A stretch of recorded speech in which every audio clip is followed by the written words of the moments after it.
Timnas Indonesia U20 gagal merealisasikan target di ajang Piala Asia.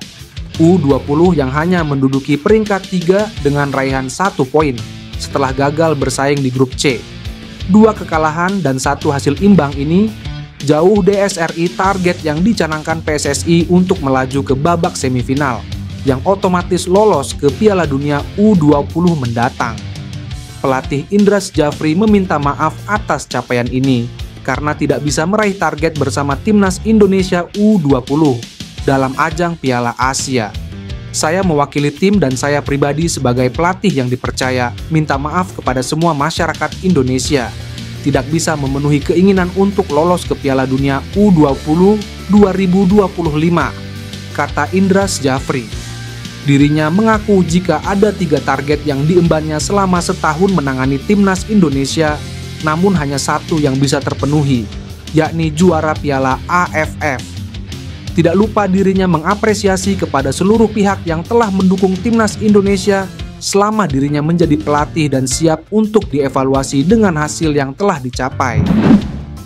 Asisten pelatih Timnas Indonesia Denny Lanzaat berbicara soal naturalisasi Jairo Riedewald kepada salah satu media Belanda.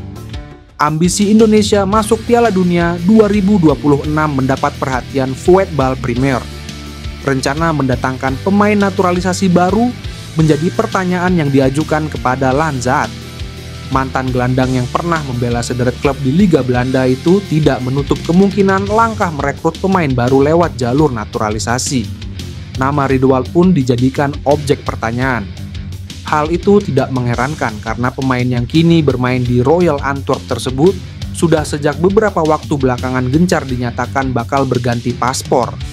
Lanzaat pun menyatakan alasan kelayakan Riedewald dipertimbangkan sebagai salah satu calon pemain naturalisasi. Dia tentu saja diterima.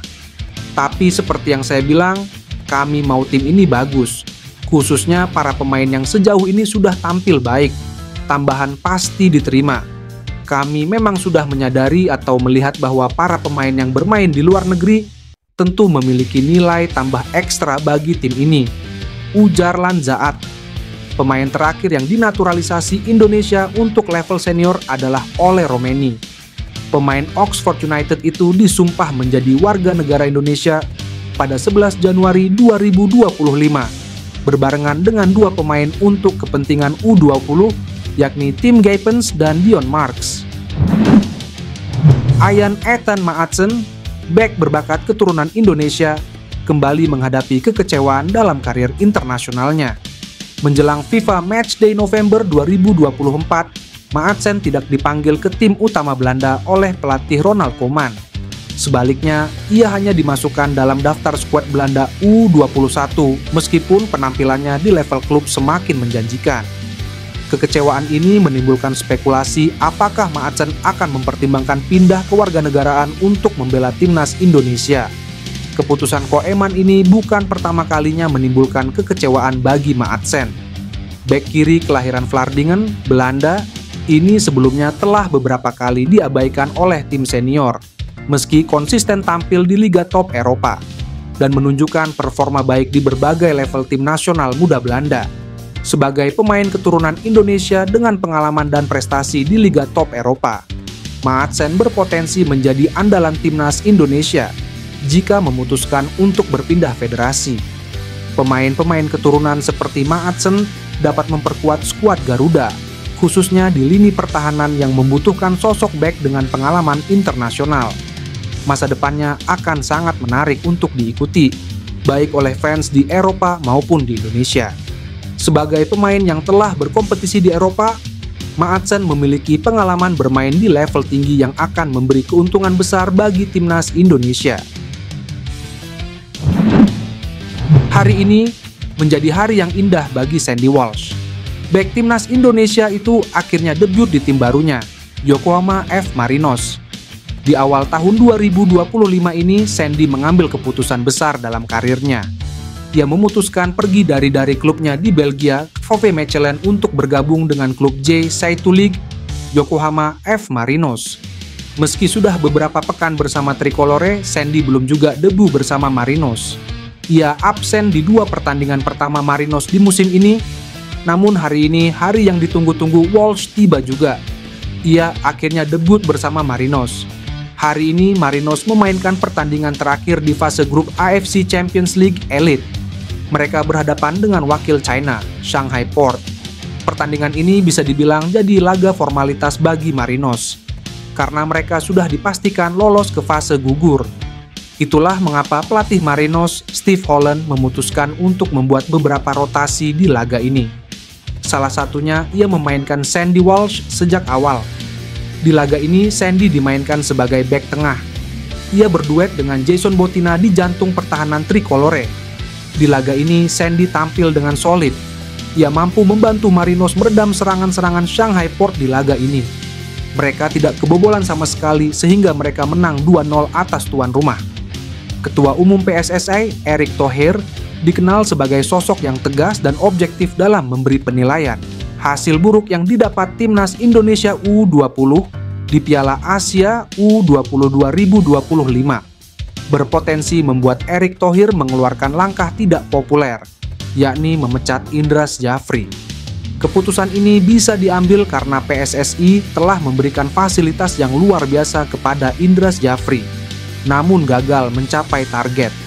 Dalam 1 tahun terakhir saja, skuad Garuda Nusantara difasilitasi PSSI untuk menjalani pemusatan latihan di Italia, Prancis, Korea Selatan, dan Jepang. Dari sekian uji coba di atas, ada hasil positif yang didapatkan Timnas Indonesia U20 di Piala Asia U20 2025? Jawabannya tidak sama sekali. Timnas Indonesia U20 gagal menang di 3 laga grup C Piala Asia U20 2025. Setelah kalah 0-3 dari Iran dan tumbang 1-3 kontra Uzbekistan, Jens Raven dan kawan-kawan hanya sanggup bermain 0-0 dengan Yaman U20. Alhasil, Timnas Indonesia U20 gagal masuk perempat final Piala Asia U20 2025. Hasil ini sekaligus menggagalkan keinginan pencinta sepak bola tanah air yang ingin melihat Timnas Indonesia U20 lolos Piala Dunia U20 2025. Nama Indra Syafri pun langsung trending di platform X. Banyak netizen di media sosial yang meminta pelatih 63 tahun itu mundur dari jabatan pelatih Timnas Indonesia U20. Proses naturalisasi Jairo Riedewald, gelandang Royal Antwerp yang merupakan pemain keturunan Indonesia, kini menghadapi kendala yang menimbulkan kecemasan bahwa ia mungkin tidak bisa membela Timnas Indonesia dalam laga kualifikasi Piala Dunia 2026 melawan Australia dan Bahrain. Timnas Indonesia akan menghadapi Australia pada 20 Maret 2025 di laga tandang dan Bahrain pada 25 Maret 2025. Namun, hingga 31 Januari 2025 berkas naturalisasi Jairo belum diterima oleh Kemenpora. Menteri Pemuda dan Olahraga Dito Aryo Tejo mengonfirmasi bahwa berkas Jairo belum sampai ke Kemenpora. Beberapa dokumen masih harus diselesaikan oleh pihak PSSI.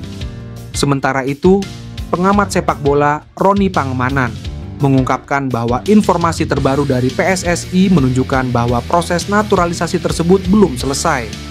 PSSI sebelumnya dikenal gesit dalam mempercepat proses serupa. Ada sedikit harapan bagi Jairo.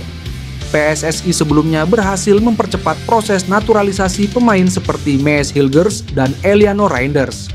Mereka resmi menjadi WNI hanya dalam waktu seminggu dan langsung tampil di Timnas Indonesia pada Oktober 2024. Sekarang, semuanya tergantung pada penyelesaian berkas naturalisasi yang semakin mendesak.